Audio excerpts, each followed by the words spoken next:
everyone. Today I wanted to make a video on my experiences when I was working on this book, Grimoire of the Crimson Moon, Lilithian Magic. This story does not have a happy beginning. A couple years ago, I was going through a terrible time. I was just got out of a really bad relationship. I was really stressed out all the time, and I felt spiritually disconnected.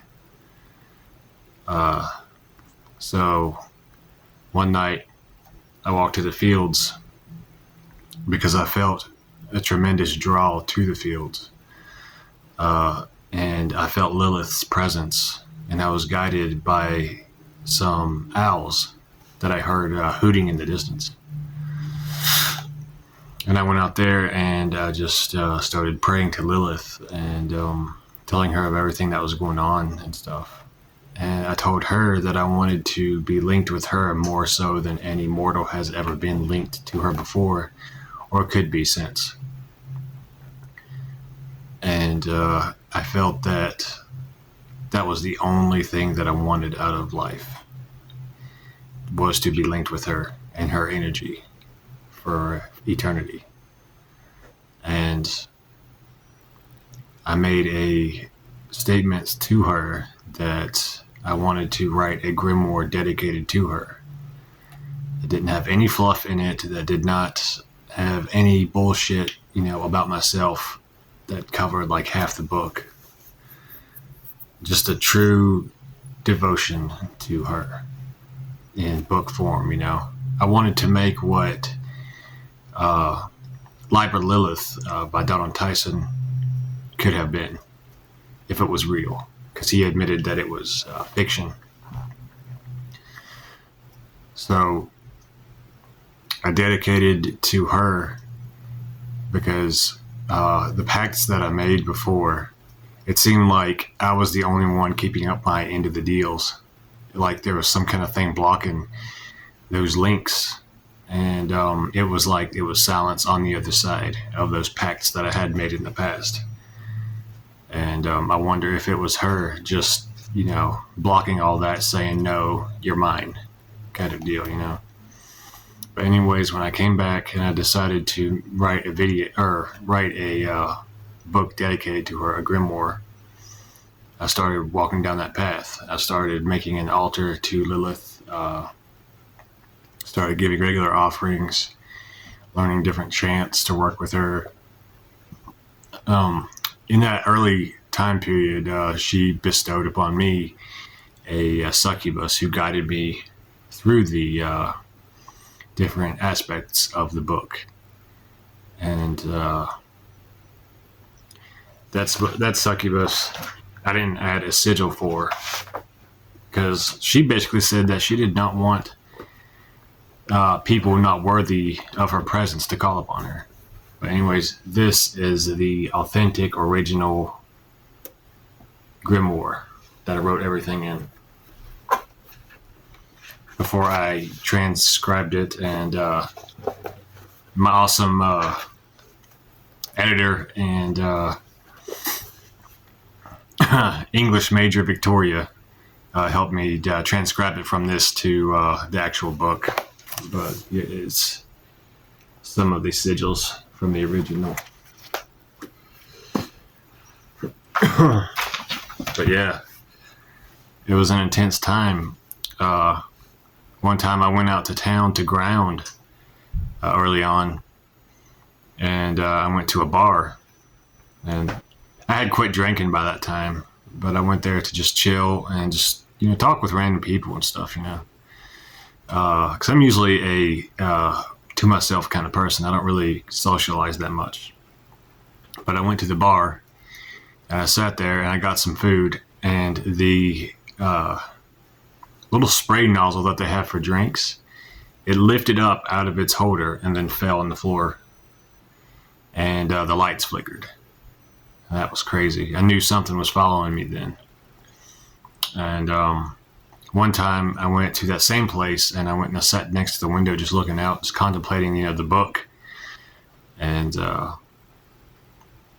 all the people that were sitting at the table near me just got up and moved one table over because it was like they were afraid of me. The lights flickered then too.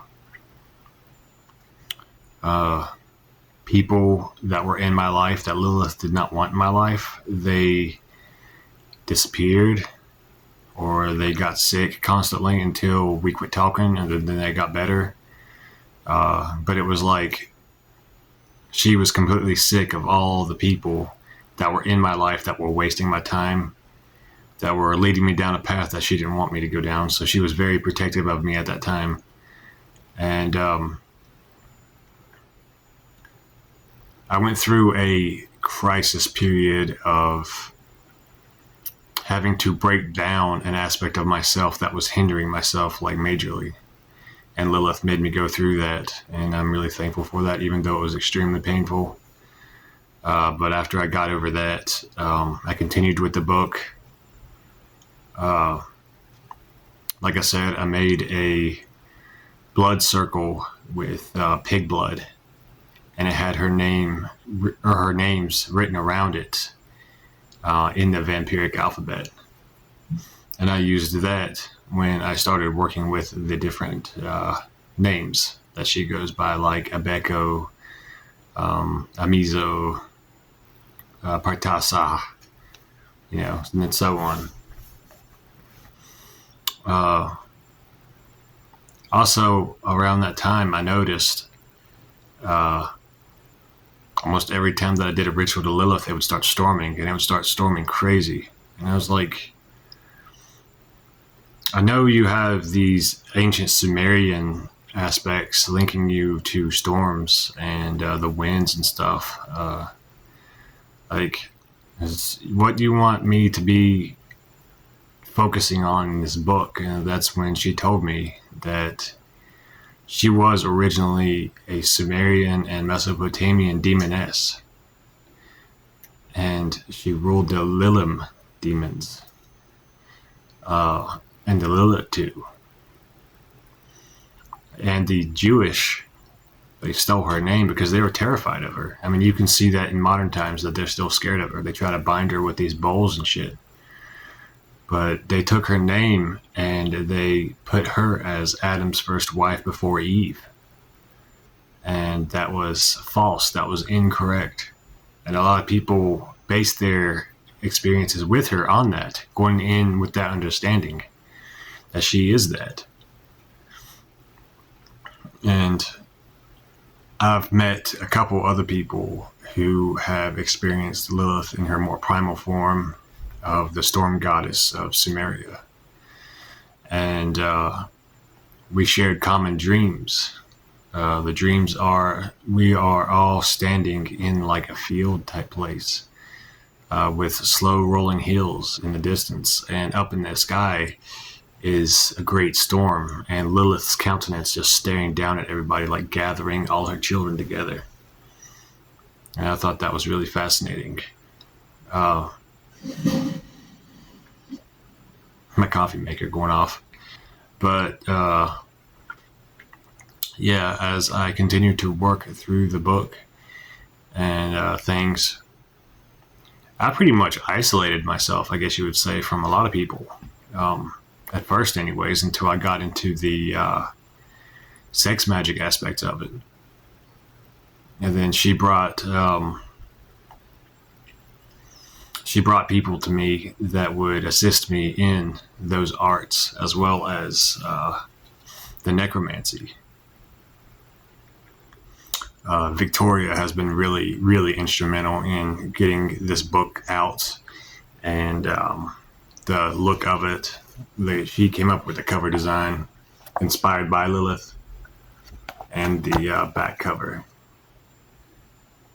It came out really, really well. So thank you for that, Victoria. Shout out to you. But yeah, it's been a journey. I worked out constantly every other day because Lilith wanted me to be on point for writing her book. And I feel like this book is pretty much my legacy, my life's work. It shows my devotion to a dark goddess after I pretty much lost everything, and I felt at the lowest point in my life, right before I started working on this book. But yeah, a bunch of really, really intense things happened throughout the whole writing of this book. And another thing I wanted to say is, if you're watching this, I ask that you could share this book with anyone and everyone that you can, especially across seas, because this book has been through 5 editions, because Lulu, the publisher, keeps denying it global distribution for some reason, even though we change it exactly how they want it. So I think it's a discrimination thing. I don't want to think that about that company, but if that's the case, please share this book everywhere that you can, because it does have the potential. As I said, towards the end of the book, it talks about starting the new race of man upon the earth. The Lilithians, I guess you would say. But that'll be a topic for another video. But yeah, I think it's being silenced, I guess you would say, by not being allowed global distribution. But I would like this book to spread across the world so Lilith's devotees could find each other. And they could form covens with it, or, just be solitary. But yeah, I just wanted to bring up that about the publishing issues. And I think it's discriminatory. But yeah, I just wanted to make this video on sharing the process of making this book and what it truly means, and how much of myself I put into it. But yeah, I hope y'all enjoy the book. It's been quite the journey.